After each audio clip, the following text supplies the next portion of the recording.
Hello friends, नमस्कार दोस्तों। अभी मैं बैंकॉक में हूँ और अभी जस्ट थोड़ी देर पहले सो के उठा हूँ। और इस बार की जो मेरी यात्रा थी मैं उसके अंतिम चरण पे हूँ, क्योंकि मतलब अब कुछ दिनों बाद मैं शायद वापस चला जाऊँ। कब जाऊँ, कितने दिन बाद, जो ये पता नहीं, पर अब मन हो रहा है।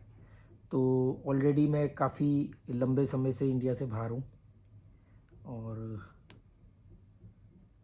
क्या करें बॉस, एक्साइटमेंट ख़त्म हो गई है जीवन में। ये इसका एक फ़ायदा भी है और इसका एक नुकसान भी है। फ़ायदा ये है कि जिन चीज़ों के लिए दुनिया मर रही है, दुनिया भाग रही है रैट रेस में, जिसे हम बोलते हैं कि मतलब रैट रेस में भाग रही दुनिया, जो ज़िंदगी जीना चाह रही है, जिन चीज़ों में रस ले रही है, भौतिक चीज़ों में, उन चीज़ों में मुझे कोई रस नहीं रहा। हवाई जहाज़ों में बैठना, दूसरे देशों में जाना, होटलों में चेक इन करना, लग्जरी होटल में रुकना भी मेरी इनमें कोई दिलचस्पी नहीं रही। तो ये तो एक बहुत अच्छी बात है कि जिसके पीछे दुनिया पागल है और उसके लिए खूब पैसा कमाती है, फिर उन चीज़ों पे खर्च करती है।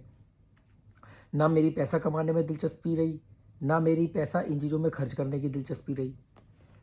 तो ये तो अच्छी बात है। साइड इफ़ेक्ट क्या है इसका? साइड इफ़ेक्ट ये है कि थोड़ा सा जीवन जो है वो भौतिक दृष्टिकोण से नीरस हो जाता है। भौतिक दृष्टिकोण से नीरस हो जाता है, ध्यान देना, भौतिक दृष्टिकोण से। पर अगर हम इसको आध्यात्मिक दृष्टिकोण से बोलें या स्पिरिचुअल के तौर पे बोलें, क्योंकि मैं उस स्पिरिचुअलिटी को नहीं मानता हूँ जिसको दुनिया बोलती है कि ये होती है स्पिरिचुअलिटी। मैं जिस स्पिरिचुअलिटी को मानता हूँ वो है जो गुरु नानक देव जी के पास थी या कबीर के पास थी। वो कि मतलब आप ज़िंदगी जी रहे हो, पड़े हुए हो लफंडरों की तरह, आपको दुनिया को लग रहा है कि यार ये तो मतलब किसी काम का ही नहीं है, ऐसे ही पड़ा हुआ है, पर आपको उसी में रस आ रहा है। तो भौतिक दृष्टिकोण से लोग बोलेंगे ये तो नीरस लाइफ है। जैसे कई लोग बोलते हैं अरे यार आप होटलों में पड़े रहते हो तो बोरिंग लाइफ है ना। क्योंकि भौतिक दृष्टिकोण से, मटेरियलिस्टिक एस्पेक्ट से, कि मैं क्लब में नहीं जा रहा हूँ, मैं डांस नहीं कर रहा हूँ, मैं मॉन्यूमेंट्स नहीं देख रहा हूँ, मैं टूरिस्ट पॉइंट नहीं कवर कर रहा हूँ, तो उस हिसाब से तो लग रहा है कि लाइफ बोरिंग है, बेकार है। पर जो दूसरा इसका बेनिफिट है उसके हिसाब से ही तो मैं इस लायक हूँ कि मैं आप लोगों से बात कर पाता हूँ, आप लोगों के कई सवालों पर अपनी राय रख पाता हूँ और ज़्यादातर लोगों को समझ में भी आती है। क्योंकि नहीं आ रही होती तो फिर आप लोग ये वीडियो नहीं देख रहे होते या बात नहीं कर रहे होते, है ना।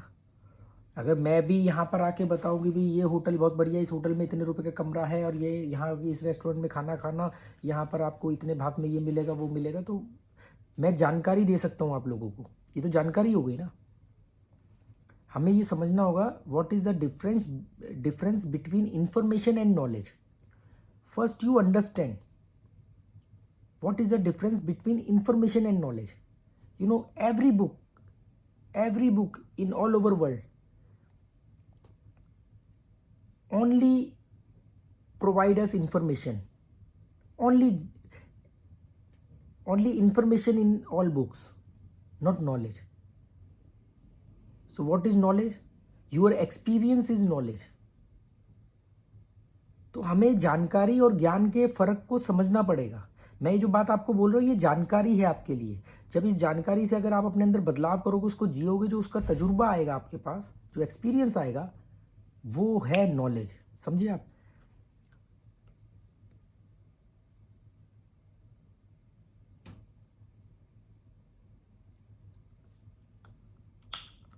ये JW मैरिट होटल है, ये जो पीछे आप देख रहे हो ना, ये JW मैरिट होटल है।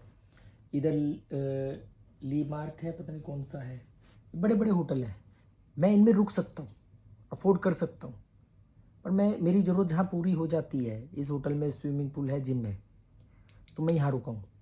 लोग बोलते हैं ये कौन सा न्यूनतमवादी है, ये कौन सा मिनिमलिज्म है कि बैंकॉक में होटल में रुके हुए और भाषण दे रहे हो मिनिमलिज्म का। अब आप देखो कि मिनिमलिज्म का भी तो लेवल होता है ना। मैं यहाँ रुक सकता हूँ और मैं यहाँ रुका हुआ हूँ, ये फ़र्क है।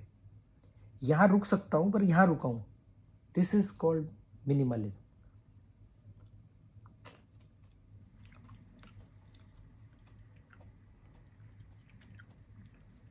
आप क्या कर रहे हो ये देखती है दुनिया, वो ये नहीं देख रही कि क्या कर सकते हो पर कर क्या रहे हो। सनफ्लावर सीड खा रहा हूँ, सनफ्लावर सीड।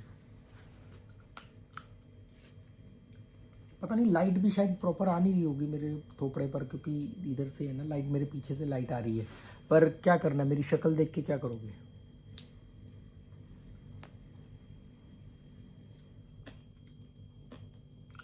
ए दिल है मुश्किल जीना यहाँ, जरा बच के जरा हट के, यह बॉम्बे मेरी जान।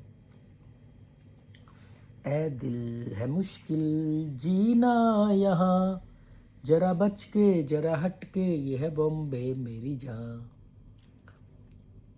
बम्बई जाने का मन कर रहा है यार, मतलब अभी नहीं, मतलब अभी ये गाना गाया ना तो मुझे लगा कि यार कुछ दिन बॉम्बे जाके, मतलब मुंबई जो है अब वहाँ जाके रहा जाए, वो भीड़ भाड़ भरी दुनिया, क्योंकि मेरा बचपन मुंबई में बीता है।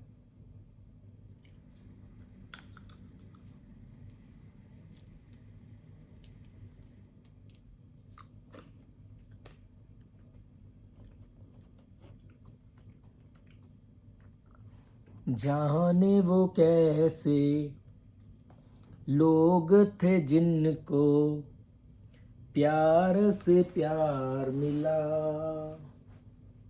हमने तो सिर्फ खुशियाँ मांगी थी, कांटों का हार मिला। सैड सॉन्ग क्यों गा रहा हूँ यार, ना बहते हैं ना बहते हैं ना,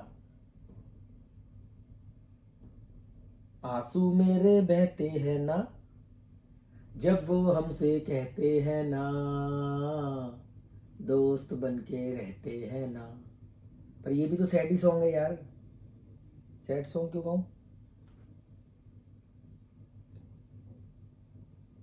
ऐ सागर की लहरों हम भी आते हैं ठहरो, ऐ सागर की लहरों हम भी आते हैं ठहरो, ओ मंजिल मंजिल साहिल साहिल हमको ले चलो, ऐ सागर की लहरों हम भी आते हैं ठहरो। ये थोड़ा पॉजिटिव गाना है, थोड़ा क्या मतलब शायद पॉजिटिव ही है ना, कि ऐ सागर की लहरों हम भी आते हैं ठहरो, मंजिल मंजिल साहिल साहिल हमको ले चलो। मेट्रो जा रही है, MRT। प्यार बिना चैन कहाँ रे, यार बिना चैन कहाँ रे, सोना नहीं चांदी नहीं यार तो मिला, अरे प्यार कर ले।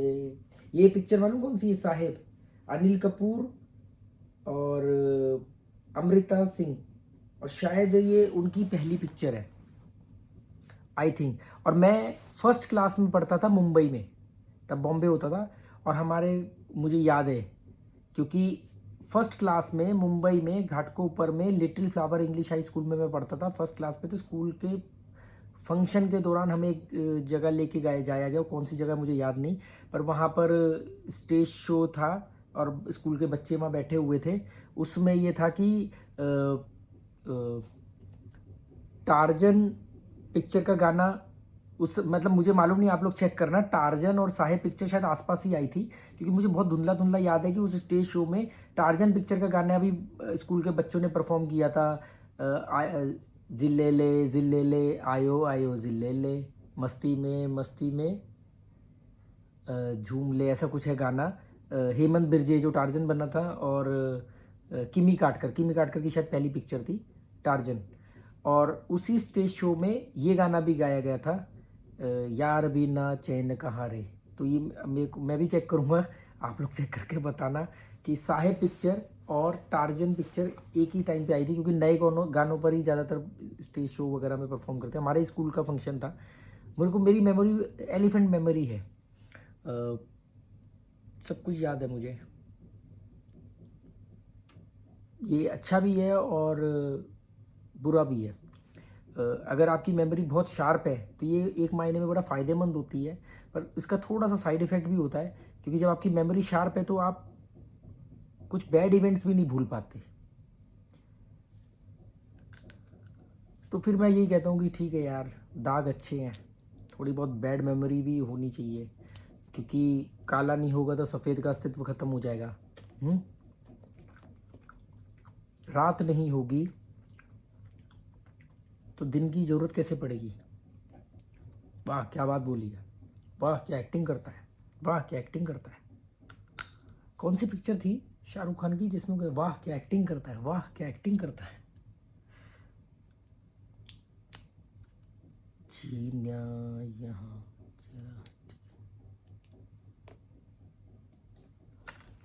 तो जल्दी मैं सोच रहा हूँ कुछ दिन भीड़ भड़क्के में जाके बिताऊँ बॉम्बे में।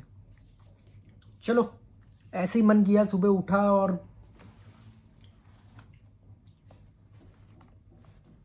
इधर से मेट्रो जाती है, ये MRT। तो चलो दोस्तों, ऐसे ही मन किया था, सुबह उठ के बिना मुंह धोए आपसे बात कर रहा हूँ। ये पता नहीं कौन कौन से होटल है इसमें। काफ़ी 1 साल से तो मैं देख रहा हूँ कंस्ट्रक्शन चल रही है। और ये पहले गोल छोटी खिड़की होती थी, आप लोगों ने देखा होगा, मैंने छोटा सा वीडियो जब इस कमरे में वीडियो बनाता था, मैं अपनी वाइफ के साथ भी था, तो छोटा सा एक गोल कलर का लोग कहते थे क्या किसी प्लेन में बैठे हो, यॉट में बैठे हो, छोटी गोल खिड़की, पर इन्होंने अब तोड़ के पूरा ये दीवार जैसी वो विंडो बना दी है, देखो ये नीचे से भी। और कमाल की बात है कि अभी हाउसकीपिंग में अभी आ रहा था ब्रेकफास्ट लेकर के, तो हाउसकीपिंग में एक लेडी मिली मुझे। वो लेडी मुझे 1 साल पहले भी इसी फ्लोर पे ही वो काम करती, तो 1 साल पहले भी मिली थी, मैं और मेरी वाइफ थे यहाँ पे। तो उसने मुझे पहली बार ये बताया था स्वादी खाप बोलते हैं हेलो को, कि हेलो को स्वादी खाप बोलते हैं और थैंक यू को खापुन खाप बोलते हैं। तो ये मैंने यहाँ पे सीखा। वो लेडी मेरे को अभी मिली थी, वो बड़ी खुश हुई, क्योंकि वो मैं जब भी इस फ्लोर पे रहता हूँ तो मुझे मिल जाती है। और मैं यहाँ 1-2 बार ही हुआ है कि मुझे कोई और फ्लोर दिया गया है, क्योंकि मैं हमेशा बोलता हूँ कि मुझे top floor and city view दे दो। तो ये सिटी व्यू है, टॉप फ्लोर है। चलो बहुत हो गई बकवास, good bye, thank you, good bye, thank you.